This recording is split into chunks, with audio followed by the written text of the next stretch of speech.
پھر بات وہیں آگے کھڑی ہو جاتی ہے کہ ایسے دینے کا کیا فائدہ کہ ہماری سمجھ میں نہیں آ رہا کہ پتہ نہیں کیسے دے رہا ہے اللہ تعالیٰ. تو یاد رکھیں اللہ تعالیٰ کے دینے کا انداز تھوڑا مختلف ہے. وہ کیا ہے؟ بعض مرتبہ جو چیز مانگ رہے ہوتے ہیں اللہ وہی چیز آپ کو دے دیتا ہے. اور ایسا بھی ہوتا ہے, ہمیشہ ایسا تو نہیں ہوا ہوگا کہ جو چیز مانگی اور نہیں ملی ہو. کئی بار ایسا ہوا ہے کہ جو مانگا وہ اللہ نے دے دیا, فوراً مسئلہ حل ہو گیا. بعض دفعہ بلکہ اس سے بھی پہلے کا اسٹیپ, بسا اوقات تو آپ دعا مانگ ہی نہیں رہے ہوتے, آپ اس کو دعا سمجھ رہے ہوتے ہو, لہذا اس میں وہ جان ہوتی نہیں ہے, تو قبولیت کا پھر سوال ہی پیدا نہیں ہوتا. آپ دعا پڑھ رہے ہوتے ہو, مانگ رہے نہیں ہوتے. تو اللہ نے تو دعائیں قبول کرنے کا کہا ہے, دعائیں پڑھنے پر کہا ہو, وعدہ کیا ہو, ایسا ہمارے علم میں کوئی حدیث نہیں ہے. دیکھیں یونس علیہ الصلوۃ والسلام جب مچھلی کے پیٹ میں تھے تو یونس علیہ السلام کو اپنی خطا کا احساس ہوا کہ میں اللہ کی پرمیشن کے بغیر اپنی قوم کو چھوڑ کے آ گیا ہوں. ان کو احساس ہو گیا, تبھی اللہ نے مجھے مچھلی کے پیٹ میں ڈال دیا ہے. تو اب آپ نے مچھلی کے پیٹ میں جا کے یہ دعا مانگی, لا الہ الا انت سبحانک انی کنت من الظالمین. اے اللہ تیرے سوا کوئی عبادت کے لائق نہیں ہے, سبحانک تو ہر عیب سے پاک ہے, تو نے جو مجھے مچھلی کے پیٹ میں ڈال دیا تو یہ تیری غلطی نہیں ہے, تو ہر عیب سے پاک ہے. انی کنت من الظالمین, میں ہوں ظلم کرنے والا اپنی جان پہ, مجھ سے غلطی ہوئی ہے. اللہ تعالیٰ کو آپ کا یہ مانگنا اتنا پسند آیا کہ مچھلی کو حکم دیا کہ ان کو ساحل پر اگل دو. اور نہ صرف یہ کہ مچھلی نے آپ کو ساحل پہ ڈالا, وہ انبتنا علیہ شجرۃ من یقطین, یقطین کوئی درخت تھا وہ بھی اللہ نے اگا دیا دھوپ سے بچانے کے لیے. لیکن جب مصیبتوں میں ہم یہ کلمہ پڑھتے ہیں لا الہ الا انت سبحانک انی کنت من الظالمین, تو ہم یوسف علیہ السلام والے جذبے سے یہ کلمے میں جو الفاظ ہیں وہ مانگتے نہیں ہیں, بلکہ ہم یہ کلمہ پڑھتے ہیں. سمجھ رہے ہیں, پڑھنے کی بھی برکتیں ہوتی ہیں, میں اس کا منکر نہیں ہوں, لیکن ہمارے جو ورڈنگ ہوتی ہے نا وہ مانگنے کا اسٹائل نہیں ہوتا. ہم چھوٹے بچے تھے تو مسجد میں آیت کریمہ کا ورد ہوا کرتا تھا کہ بھائی حالات خراب ہیں آج کل, امام صاحب اسپیکر پہ اعلان کر کے بلاتے تھے, آ جاؤ بھائی آیت کریمہ کا ورد ہوگا, لا الہ الا انت سبحانک انی کنت من الظالمین, 5 لاکھ دفعہ پڑھا جائے گا. تو ہم مسجد میں آتے, وہ مسجد میں دانے ہم تو آتے تھے, اس کے بعد جلیبیاں بھی ملتی تھیں, بڑی گرم گرم ٹائٹ جلیبیاں ہوتی تھی. اب تک وہ مزہ نہیں آیا جلیبی میں. تو وہ جلیبیاں بھی ہوتی تھی, اوپر دانے رکھے ہوئے ہوتے تھے, وہ 5 لاکھ دانے ہوتے تھے, ختم کرنے ہوتے تھے. تو پھر ہم کیا کریں, لا الہ الا انت سبحانک انی کنت من الظالمین, لا الہ الا انت سبحانک. اس میں فراڈ نہیں کرتے تھے, پڑھتے پورا تھا الحمدللہ. بعض لوگ تو کیا کرتے تھے, ایک مٹھی لی لا الہ الا انت سبحانک انی کنت من الظالمین نے پھونک مارا اور سائڈ پہ رکھ دیا. وہ یہ ڈرامے بھی ہوتے تھے, لیکن ہم پورا ہی پڑھتے تھے ہم. لیکن اس میں مانگنے کا انداز تو نہیں ہوتا تھا, لا الہ الا انت سبحانک انی. پھر اس میں بچے تھے, شرارت بھی شروع ہو جاتی تھی. پھر دیکھ رہے کوئی ادھر دیکھ رہا ہے تو ایک دانہ اٹھایا, لا الہ الا انت سبحانک انی کنت من الظالمین, یوں کر کے اس کی ناک پہ مارا ہے. کوئی ادھر دیکھ رہا ہے تو اس کی جیب میں ڈال دیا. تو یہ دعا مانگی جا رہی ہے, یہ تو پڑھی جا رہی ہے, ایک فارمیلٹی ہے کہ 5 لاکھ پورے کرنے ہیں, اس کے بعد جلیبی کھانا ہے اور نکلنا ہے. تو آج بھی ایسا ہی ہو رہا ہے. امام صاحب دعا مانگتے ہیں, لوگ کہتے ہیں یار چلو جب نماز پڑھ لی, 4 رکعتیں پڑھ لی, سلام بھی پھیر لیا, تو اس میں کیا جا رہا ہے, یہ بھی پورا ہی کر لو. ایسا ہی ہوتا ہے نا, یہ بھی پورا ہی کر لو, آمین آمین کہہ لیں گے. امام صاحب ڈرائیور ہیں, ہم پیچھے مقتدی ہیں, تو جہاں اتاریں گے وہیں اتریں گے ہم لوگ, پہلے تو نہیں اتر سکتے. تو یہ ایک لوگوں کے ذہن میں تصور ہے. نبی صلی اللہ علیہ وسلم نے فرمایا اللہ ظاہر قلب کے ساتھ دعا کی طرف توجہ نہیں دیتے. ظاہر قلب کا مطلب آپ کا دل حاضر نہیں ہو, کچھ اور سوچ رہے ہو, اور ادھر سے آپ نے ویسے ہی ایک فارمیلٹی پوری کرنے کے لیے. اللہ کہتے ہیں کہ جب تو مانگنے میں مخلص نہیں ہے تو میں تجھے کیوں دوں. تو مانگنے میں ہی مخلص نہیں ہے. تو بعض دفعہ بلکہ اکثر ایسا ہوتا ہے کہ ہماری دعا میں جان ہی نہیں ہوتی. آدم علیہ السلام کو جب جنت سے نکالا گیا تو پریشان تھے, بے چین تھے, مضطرب سے, میں کیا کروں کہ اللہ مجھ سے خوش ہو جائے. اس بے چینی میں الفاظ نہیں آ رہے سمجھ میں. فَتَلَقَّى آدَمُ مِن رَبِّهِ كَلِمَاتٍ, اللہ فرماتے ہیں اللہ نے آدم کے دل میں کلمات ڈال دیے ان کی بے چینی کو دیکھ کر کے, اس طرح سے مجھے مانگو. جب انسان اخلاص کے ساتھ دعا مانگتا ہے تو الفاظ کا القاء کہاں سے ہوتا ہے, اللہ کی طرف سے وہ القاء ہونا شروع ہوتا ہے. اللہ کہتے ہیں اس طرح سے مانگ. حضرت حکیم اختر صاحب رحمہ اللہ تعالیٰ نے ایک واقعہ بیان کیا, فرمایا کہ ایک شخص نے حرم میں, انہوں نے دیکھا یا کسی اور بزرگ نے دیکھا کہ حرم میں ایک شخص اللہ سے دعا مانگ رہا ہے گناہوں کی معافی کے لیے, اور اللہ سے کہہ رہا ہے کہ اے اللہ اگر تو میرے گناہ معاف کر دے گا تو بھی خوش ہوگا اور تیرے حبیب محمد صلی اللہ علیہ وسلم بھی خوش ہوں گے کہ ایک آدمی کی بخشش ہو رہی ہے, اور تیرا یہ بندہ بھی خوش ہو جائے گا. اور اگر معاف نہیں کرے گا تو بھی خوش نہیں ہوگا, کیونکہ اللہ کو جہنم میں ڈال کے خوشی تو ہوتی نہیں ہے بندوں کو. اور تیرے حبیب محمد صلی اللہ علیہ وسلم کو پتہ چلے گا, وہ بھی خوش نہیں ہوں گے, اور میں بھی خوش نہیں ہوں گا. شیطان خوش ہوگا جو تیرا دشمن ہے. اب خود سوچ لے, تو اپنے دشمنوں کو خوش کرنا چاہتا ہے, یہ اتنے سارے ہیں بھائی, اتنے سارے دوست ہیں تیرے, ان کو ناراض کر کے تو خوش کس کو کر رہا ہے؟ اپنے تو جو تیرا بھی دشمن ہے, میرا بھی دشمن, اور تیرے حبیب محمد صلی اللہ علیہ وسلم کا بھی دشمن ہے. تو دیکھو کیسے الفاظ ہیں اس کے. تو ایسا کہ بظاہر بخشش کے علاوہ کا آپشن چھوڑا ہی نہیں. کیا خیال ہے؟ حجاج ابن یوسف بڑا ظالم تھا, بڑا ظالم. موت کا جب وقت آیا, تھے یہ لوگ ایمان والے, چاہے ظالم تھے, بدعمل تھے, لیکن اللہ پر ایمان بہرحال رکھتے تھے. ان کو پتا تھا کہ میں غلط کر رہا ہوں. جب موت کا وقت آیا تو کہنے لگا کہ اے اللہ, لوگ کہتے ہیں کہ تو مجھے نہیں بخشے گا, لوگ کہتے ہیں کہ میرے جیسے گناہگار کو تو نہیں بخش سکتا. بڑے عجیب الفاظ ہیں, اللہ کی رحمت کو جوش دلا رہا ہے کہ تو ایسا کر کے دکھا دے, یعنی کچھ ایسا کر کے دکھا دے کہ جو تیرے بارے میں لوگ گمان کر رہے ہیں وہ گمان کیا ہو جائے. یہ بالکل ایسے ہے جیسے کوئی بہت بڑا سیٹ ہو, آپ اس سے بہت زیادہ بڑا قرضہ مانگنے کے لیے جائیں جو کہ عام طور پر نہیں ملتا, لیکن آپ اس کو جوش دلا رہے ہو کہ لوگ کہتے ہیں کہ تو اتنا بڑا قرضہ نہیں دے سکتا, تو آج تو اپنی سخاوت دکھا دے کہ میں اتنا بڑا قرضہ بھی دے سکتا ہوں. تو مرتے ہوئے کیا کہنے لگا کہ اللہ, یہ پبلک کہہ رہی ہے کہ تو مجھے نہیں بخش سکتا, یعنی یہ تیری رحمت کو چیلنج کر رہی ہے کہ اتنے بڑے گناہگار کو نہیں بخشے گا اللہ. تو آج کیا کر لے, تو یہ دکھا دے اپنی رحمت سے کہ میں اتنے بڑے گناہگار کو بھی معاف کر سکتا ہوں. اب پتہ نہیں اللہ نے معاف کیا نہیں کیا, وہ تو اللہ کا معاملہ اور حجاج بن یوسف کا معاملہ. لیکن علماء کہتے ہیں یہ اس نے الفاظ بڑے ڈینجرس کہے ہیں مرتے وقت. ڈینجرس کا مطلب یعنی دوسرے معنی میں ایسے ہے کہ اس نے اللہ کی عرش کو ہلا دیا ہوگا. اللہ کو مانگنا اتنا پسند ہے. پہلی بات تو یہ ذہن میں رکھیں کہ اس سے بڑی کوئی عبادت نہیں ہے دعا سے, اور دعا سے مشکل کوئی عبادت نہیں ہے. نماز پڑھنا آسان ہے, زکوٰۃ دینا آسان ہے, روزہ رکھنا بھی آسان. سب سے مشکل کام کیا ہے؟ دعا مانگنا. اسی وجہ سے ہم نے جن لوگوں کو دیکھا کہ وہ واقعی دیندار ہیں, اللہ والے ہیں, ہم نے صرف انہی کو دعائیں مانگتے ہوئے دیکھا ہے. عام لوگوں کو ہم نے دعاؤں کو اتنا فوکس کرتے ہوئے نہیں دیکھا. وہ دوسری چیزوں کو زیادہ فوکس کرتے ہیں, دعاؤں پہ زیادہ زور نہیں ہوتا ان کا. وظیفوں پہ تو ہوگا صبح شام, یہ والا اتنی دفعہ, وہ والا اتنی دفعہ, وہ بھاگ گئی واپس آ جائے اس کے لیے اتنی دفعہ, وہ جا نہیں رہی اس کے لیے اتنی دفعہ. یہ وظیفوں پہ تو ہوگا زور. ایسے ہوتا ہے نا ہاتھ اٹھا کے اللہ سے گڑگڑا کے مانگا جائے, یہ چیزیں کم. میں جب حج پہ گیا تو اپنے شیخ مرشد کے ساتھ تھا. پہلے ہی ہم نے ان کو دیکھا تھا, بہت زیادہ دعائیں مانگتے ہیں وہ, بہت زیادہ ان کا دعاؤں میں دل لگتا ہے, بہت دعائیں مانگتے ہیں. تو مجھے کسی نے بتایا کہ یہ جب بیت اللہ کو دیکھتے ہیں تو اتنی لمبی دعا مانگتے ہیں کھڑے کھڑے کہ تم ان کے ساتھ ٹھہر نہیں سکتے. میں نے کہا کیوں نہیں ٹھہر سکتے, ہم جوان ہیں, ان کی عمر زیادہ ہو گئی اور ان کو کچھ بیماریاں بھی ہیں. تو میں نے کہا ہو جائے مقابلہ پھر, ٹھیک ہے نا, دیکھتے ہیں کون زیادہ لمبا ٹھہر لیتا ہے. تو جب بیت اللہ پہنچے, ان کی نظر بیت اللہ پہ پڑی, ذرا قریب گئے. یہ جو کہتے ہیں نا بیت اللہ پہ نظر پڑتے ہی وہیں ٹھہر جاؤ شروع ہو جاؤ, ایسا نہیں ہے. بیت اللہ پہ اگر نظر پڑی ہے آپ کی تو کوئی بات نہیں, اور قریب چلے جائیں. کوئی دوسرا عمل کرنے سے پہلے دعا مانگیں. پہلی نظر کا مطلب یہ ہوتا ہے کہ جب نظر پڑی ہے تو اب طواف شروع کرنے سے پہلے یا کوئی دوسرا عمل کرنے سے پہلے آپ جا کے دعا مانگیں. تو وہ دور سے نہیں بلکہ جتنا قریب جا کے مانگیں اتنا زیادہ اچھا. لوگ کیا کرتے ہیں, یوں منہ نیچے کر کے جا رہے ہوتے ہیں کہ پہلی نظر پڑ گئی تو پھر دعا کا موقع نکل جائے گا, تو یوں وہ ٹکرا بھی جاتے ہیں. کچھ نہیں ہوتا, نظر پڑ جائے تو اور تھوڑا قریب جائیں, قریب جا کے دعا مانگیں. تو ان کو ہم نے دیکھا کہ انہوں نے دعا مانگنا شروع کی, میں بھی کھڑا ہو گیا ساتھ میں, ہم نے کہا چلو ہم بھی مانگتے ہیں.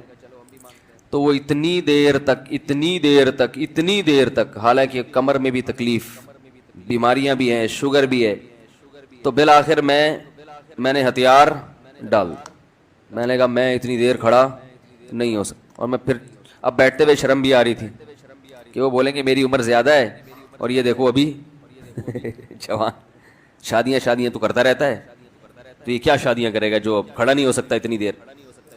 تو وہ اتنی دیر ہو گئی تو میں بیٹھ گیا واقعی. تو کئی ایسے ہمارے اکابر گزرے ہیں، بزرگ گزرے ہیں، 1 گھنٹہ 2 گھنٹہ 3 گھنٹہ مرکز میں، تبلیغی مرکز میں کسی نے بتایا کہ ایک بزرگ کو میں نے دیکھا صبح اشراق کے وقت دعا مانگنا شروع کی ہے اور ظہر کی نماز میں اٹھے، اشراق کے وقت دعا مانگنا شروع کی اور کب اٹھے؟ یہ وہ لوگ تھے جن کا دعاؤں میں دل لگتا تھا۔ اب بتائیں دعا مشکل عبادت ہے یا نہیں ہے؟ حضرت عمر رضی اللہ تعالی عنہ کا قول ہے، فرماتے ہیں کہ مجھے اس بات کی پرواہ نہیں ہوتی کہ میری دعا قبول ہو رہی ہے کہ نہیں ہو رہی، مجھے اس کی فکر رہتی ہے کہ دعا مانگنے کی توفیق مل رہی ہے کہ نہیں مل رہی، کیونکہ اللہ جب ناراض ہوتا ہے نا کسی سے، مانگنے کی توفیق چھین لیتا ہے اللہ تعالیٰ، اور مانگنے کی توفیق دی ہوئی، اس کا مطلب اگر ناراض ہے بھی تو اتنا زیادہ نہیں ہے، تھوڑا بہت ہے، وہ تلافی چاہتا ہے کہ آپ کر لو۔ مانگنے کی توفیق ملنا اس کی علامت ہے کہ اللہ اگر ناراض بھی ہے تو بہت زیادہ نہیں روٹھا ہوا، بلکہ اس نے سوری کا آپشن دیا ہوا ہے کہ چلو مانگ کے اپنا منا لو، مجھے کسی بھی طریقے سے راضی کر لو۔ دعا کا اس قدر فائدہ ہوتا ہے انسان کو، اس قدر فائدہ ہوتا ہے، آپ مانگنا شروع کریں زندگی چینج ہونا شروع ہو جائے گی، آپ کی زندگی میں تبدیلی آنا شروع ہو جائے گی۔ جتنا تعلق اللہ کے ساتھ دعا کے ذریعے بنتا ہے، اتنا تعلق کسی اور چیز سے نہیں بنتا۔ دیکھو کسی سے دوستی کرنا چاہتے ہو، دوستی کا سب سے بہتر طریقہ کیا ہے؟ اس سے گپ شپ شروع کر دو، یہی طریقہ ہے نا بھائی۔ آپ کا دوست کون ہے؟ وہ جس سے آپ کی گپ شپ زیادہ ہوتی ہو، اسی سے دوستی ہوگی نا۔ اب آپ بتا رہے ہیں یہ میرا جگری دوست ہے، بہت پرانا دوست ہے، میں پوچھوں گا آپ سے بھائی یہ دوستی کیسے ہوئی؟ یہ دوستی بھائی ایسے ہوئی کہ میں جس کالج میں پڑھتا تھا وہیں یہ بھی یہی پڑھتا تھا، تو کیا کرتے تھے آپس میں کوئی بات چیت ہوتی تھی؟ بات چیت تو نہیں ہوئی کبھی زندگی میں، تو پھر دوستی کیسے ہو گئی؟ پڑھتے تو بہت سارے لوگ ہیں۔ دوستی کے لیے سب سے پہلی چیز کیا ہے؟ بات چیت۔ دعا میں انسان بات چیت شروع کر دیتا ہے کس کے ساتھ؟ اللہ کے ساتھ، تو اللہ اور بندے کا کنیکشن مضبوط ہونا شروع ہو جاتا ہے۔ اس لیے اہل اللہ کو تو اس کی پرواہ نہیں ہوتی کہ میری دعا قبول ہو بھی رہی ہے کہ نہیں ہو رہی ہے، وہ کہتے ہیں ہمیں مانگنے کی توفیق مل رہی ہے، معذرت کے ساتھ تھوڑی میں ابیوز لینگویج استعمال کرتا ہوں کہ بھاڑ میں جائے قبول ہونا، ٹھیک ہے نا، ہمیں تو اس بادشاہ کے دربار میں ہاتھ پھیلانے کی توفیق مل رہی ہے، بس ہمارے لیے اتنا کافی ہے، تعلق بحال ہے ہمارا اس سے۔ تو میں یہ عرض کر رہا تھا کہ کبھی ہماری جو دعائیں قبول نہیں ہوتی بسا اوقات اس کی وجہ یہ ہوتی ہے کہ ہمارا وہ عمل دعا ہوتا ہی نہیں ہے۔ جب دعا ہی نہیں ہوتا تو پھر اس میں قبولیت کہاں سے آ گئی؟ وہ تو ہم پڑھ رہے ہوتے ہیں الفاظ رٹا لگا کے ایک چیز کو، یعنی ایک پڑھنے کے انداز میں ہوتی ہے، وہ اس میں جذبات ہی نہیں ہوتے۔ جذبات کن لوگوں کے ہوتے ہیں؟ امام بخاری رحمہ اللہ تعالیٰ کی سوانے پڑھیں آپ، بچپن میں نابینا ہو گئے، والدہ تو آپ کو بڑا علم سکھانا چاہتی تھی، پریشان کہ اللہ یہ تو میرا بچہ ہی نابینا ہو گیا، تو رات کو مصلے پہ گڑ گڑا کے دعا مانگنا شروع کی، اے اللہ میرے بچے کی بینائی واپس لوٹا دے، اے اللہ اس کی بینائی واپس لوٹا دے۔ اتنا مانگا ہے کہ روتے روتے دعا مانگتے مانگتے آنکھ لگ گئی، خواب آیا، 2 فرشتے آپس میں بات کر رہے ہیں کہ اللہ نے اس عورت کی دعا قبول کر لی ہے اور اس کے بچے کو بینائی لوٹا دی ہے۔ جب آنکھ کھلی ہے تو دیکھا کہ بچے کی بینائی واپس لوٹ چکی تھی، بینائی واپس لوٹ چکی تھی۔ ہندوستان میں ایک بزرگ تھے، رمضان نام تھا ان کا، یہاں کراچی ہجرت کر کے آ گئے تھے ہندوستان سے، تو جو کوئی اس طرح کے بڑے لوگ ملتے تھے نا جو بھی نیک ہوں پرہیزگار ہوں، تو میں ان سے تھوڑا سا انٹرویو لیتا تھا کہ آپ نے کوئی ایسی کوئی واقعہ دیکھا ہو، کوئی کرامت دیکھی۔ انہوں نے اپنا بڑا دلچسپ واقعہ سنایا، فرماتے ہیں کہ میں نے اپنی آنکھوں سے دیکھا کہ ہندوستان کے ایک علاقے میں جو بلوائی تھے نا، جو بلوا کرنے والے ہندو تھے، انہوں نے، دہشت گردوں نے مسلمانوں کے علاقوں پہ حملہ کر دیا۔ مسلمان بہت تھوڑے تھے، مقابلہ نہیں کر سکتے تھے۔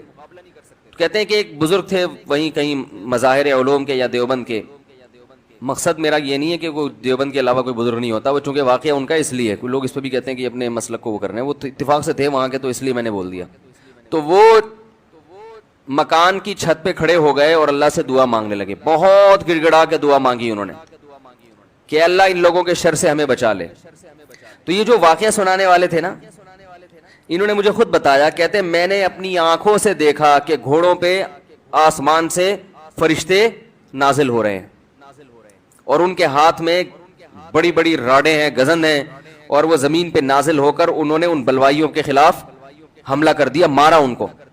میں نے جب یہ واقعہ ایک دفعہ بیان کیا تو یوٹیوب پہ جب یہ واقعہ گیا تو اس علاقے کے جو مسلمان تھے ان کے کمنٹس آئے کہ یہ واقعہ یہاں پر ہوا ہے اور اس گاؤں میں ہوا ہے. اگر اسلام میں صرف یہی حکام ہوتے نا غریبوں کو کھانا کھلاؤ, بیواؤں کی مدد کرو, پھر غلامی کہاں سے ثابت ہوتی؟ یہ کیسے پتہ چلتا ہے یہ اللہ کو مان کے کر رہا ہے, یہ اللہ کی مانے بغیر اپنے جذبے سے؟ اللہ نے علامت بتا دی کہ کچھ احکام ایسے دوں گا, پیسہ بڑا خرچ ہوگا, محنت بہت ہوگی, آؤٹ پٹ بظاہر کچھ بھی نہیں ہوگا اس کا, وہ ہے قربانی ہے. تو میں وہ مثال دے رہا تھا, قربانی ہے, حج ہے, اور بہت سارے احکام ہیں. تو میں یہی سمجھا رہا تھا کہ آپ بل گیٹس کو یہ کہیں کہ 100 دفعہ صبح پڑھا کرو لا الہ الا اللہ وحدہ لا شریک لہ لہ الملک ولہ الحمد یحیی و یمیت, کہ وہی اللہ ہے جو زندگی دیتا ہے, وہی اللہ ہے جو موت دیتا ہے. ڈاروین کو نکالو اپنی کھوپڑی سے, وَهُوَ عَلَىٰ كُلِّ شَيْءٍ قَدِيرٌ, اور وہ ہر چیز پر قدرت رکھتا ہے. کامیابی کے اسباب میں ناکام کر دے, ناکامی کے اسباب میں کامیاب. کیونکہ سائنسدان یہ بات بھی نہیں مانتے, کہتے ہیں آپ کے پاس اگر اسباب کامیابی کے ہیں تو سکسیز آپ کا مقدر ہے. کہتے ہیں نا اسٹرگل اسٹرگل. آج کل تو موٹیویشنل اسپیکر ایک نمبر کے بہت سارے, سب نہیں پھینکو ہوتے ہیں. اسٹرگل, میں جو یہاں تک پہنچا اسٹرگل کی وجہ سے پہنچا, محنت کی ہے. آپ بھی محنت کریں. کیا ہوگا بھائی محنت کر کے؟ کہیں یہ دیکھو نا اتنے کامیاب لوگ, ان کو بتایا کرو ہم بہت سارے جانتے ہیں محنت کی اور کچھ بھی نہیں ملا, دھیلا بھی نہیں ہاتھ آیا. وہ کہتے ہیں یار ہم سے تو وہ وسیم گولے گنڈے والا اچھا ہے. ٹھیک ہے نہ ایک دن اسکول پڑھا اس نے, کچھ بھی نہیں ہو, اور آج امریکہ کا ویزا لگ گیا اس کا. بعض دفعہ آپ نے کچھ بھی, پاکستان میں تو یہ صبح شام نظر آ رہا ہے, کچھ بھی محنت نہیں کی, نمبر آپ کے 100 مل گیا, اس کا پرچہ غلطی سے اس کے نمبر ادھر چلے گیا, اس کے نمبر تو ہوتا رہتا ہے. موٹیویشن کہاں گئی؟ تیل لینے. تو آپ بل گیٹس کو بولیں کہ وَهُوَ عَلَىٰ كُلِّ شَيْءٍ قَدِيرٌ, یہ 100 دفعہ صبح پڑھا کرو. بل گیٹس بہت اچھا ہے, ساری دنیا کہتی ہے, ہم بھی کہتے ہیں دنیا کے لحاظ سے بہرحال اچھا ہے, بڑے کہتے ہیں اسپتال بنائے ہیں اس نے. تو بل گیٹس, اللہ کہتا ہے نہیں اچھا نہیں. اب میں اس کو بتا رہا ہوں اللہ کیوں نہیں مان رہا. اللہ کہتے ہیں اگر یہ ایمان پر مرا تو بہت اچھا ہے, ایمان کے بغیر مرا اللہ کہتے ہیں اچھا نہیں. کیوں اچھا نہیں ہے؟ اس کی وجہ یہ ہے کہ آپ بل گیٹس سے کہیں تم 100 دفعہ صبح اللہ کی اس طرح سے حمد و ثنا کرو. بل گیٹس کہے گا اس سے لوگوں کو کیا فائدہ ہوگا, مجھے وہ کام بتاؤ جس سے میری ذات کو کوئی فائدہ ہو, یا گوگل کا سافٹ ویئر مزید اپڈیٹ ہو جائیں, یہی ہے نا, یا کوئی اس سے میرے جراثیم مر جائیں گے, یا کووڈ دنیا سے ختم ہو جائے گا, یا کچھ نہیں مجھے روحانی سکون ملے گا, کچھ بھی ہو. ہم کہیں گے نہیں اس سے اللہ خوش ہوگا, تو وہ مان لے گا آپ کی بات, کہے گا بھائی یہ ٹائم ویسٹنگ ہے یار. بیٹھے میں صبح لگے میں لا الہ الا اللہ وحدہ لا شریک لہ الملک ولہ الحمد وہو علی کل شیء قدیر, لا الہ الا اللہ وحدہ لا شریک لہ لہ الملک ولہ الحمد وہو علی کل شیء قدیر. 100 دفعہ. ہمارے نبی نے کیا فرمایا, جو یہ تسبیح صبح 100 دفعہ پڑھے گا اتنی نیکیاں اپنے اعمال میں جمع کرے گا کہ اس سے زیادہ نیکیاں اس دن وہی کر سکتا ہے جو اس سے بھی زیادہ دفعہ پڑھ لے. کیوں؟ اس میں آپ اپنے آپ کو بنانے والے کا غلام شو کر رہے ہو, اور اپنی زبان سے اس کی وہ تعریفیں کر رہے ہو کہ دنیا میں کسی کے پاس ان تعریفوں کا ٹائم نہیں ہے. دنیا میں آپ کو عمران خان کی تعریفیں کرنے والے بھی ملیں گے, اور دنیا میں آپ کو مسلم لیگ کی تعریف کرنے والے بھی ملیں گے, دنیا میں آپ کو سائنسدانوں کی تعریف کرنے والے بھی ملیں گے, دنیا میں آپ کو فنکاروں اداکاروں کی تعریف کرنے والے بھی ملیں گے, دنیا میں آپ کو گلوکاروں کی آوازوں کی تعریف کرنے والے ملیں گے, دنیا میں آپ کو کھلاڑیوں کی تعریف کرنے والے ملیں گے, کیا کھیلتا ہے یار, کیا آخری بال پہ چھکے مارتا ہے. دنیا میں آپ کو باڈی بلڈروں کی تعریف کرنے والے بھی ملیں گے, یار کیا خوبصورت اسپیڈ بریکر بنائے ہوئے ہیں اس نے اپنی باڈی میں, ہیں بھائی. اور دنیا میں آپ کو فزیکل جو فٹنس کا بڑا خیال کرتے ہیں اور بڑے فٹ ہو جاتے ہیں, ان کا بھی یار اس کی تو کمر ہی مارکیٹ سے کیا ہو گئی ہے, شارٹ ہو گئی ہے. ایک صاحب اتنی کمر پتلی کرنے میں لگے ہوئے, میں نے کہا یار ناڑا باندھنے کی جگہ چھوڑ دینا, اتنی ٹینشن نہ لو کہ پتہ چلا ناڑا باندھنے کی جگہ ہی نہیں مل رہی, زار بند باندھنے کی جگہ ہی نہیں مل رہی. تو ہر آدمی پر نا ایک خبط سوار ہو جاتا ہے.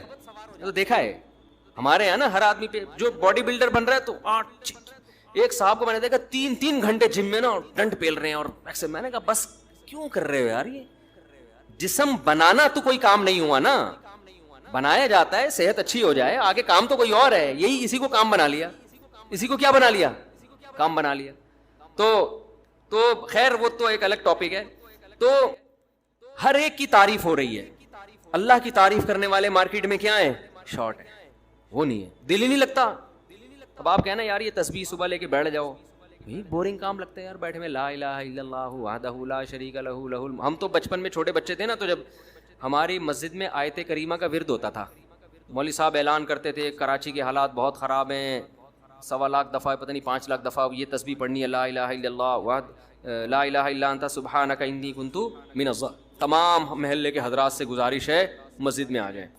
اور اس کے بعد بہترین گرم گرم جلیبیاں ملتی تھی، بڑی گرم گرم. آپ گرم جلیبی کھاؤ نا، بھوک بھی لگ رہی ہے، بڑا مزہ آتا ہے. تو ہم پہنچ جاتے تھے، جلیبیوں کی نیت ہوتی تھی ہماری، بچے تھے اور سارے بچے ہی آئے ہوئے تھے، بڑے بھی نہیں آئے ہوئے، بڑے نہیں آئے ہوئے تھے. بڑوں کو تھا ملک کے حالات جتنے مرضی خراب ہو جائیں کون جائے گا بھائی، اتنے 1.25 لاکھ 5 لاکھ مکمل کرنا آسان تو نہیں ہے. تو ہمارے سامنے وہ دانے رکھے ہوئے ہوتے تھے اس کے کھجور کے، تو بھئی یہ 5 لاکھ دانے مثلا یہ کمپلیٹ کرنے ہیں. تو ہم لوگ ایسے کر رہے تھے لا الہ الا انت سبحانک انی کنت من الظالمین. ایک دانہ اٹھایا اگلے کی جیب میں پھینک دیا نا، کھیل بھی چل رہا ہے. ایک لا الہ الا انت سبحانک انی کنت من الظالمین، پھر ایسے گھننے بن گئے. وہ اس کو لگا کس نے مارا بے. اچھا یہ تسبیح بھی، کیونکہ مولوی صاحب نگرانی کر رہے ہوتے تھے نا کہ یہ تسبیح چل بھی رہی ہے کہ نہیں. اچھا اتنا ہمیں ڈر ہوتا تھا کہ یار یہ تسبیح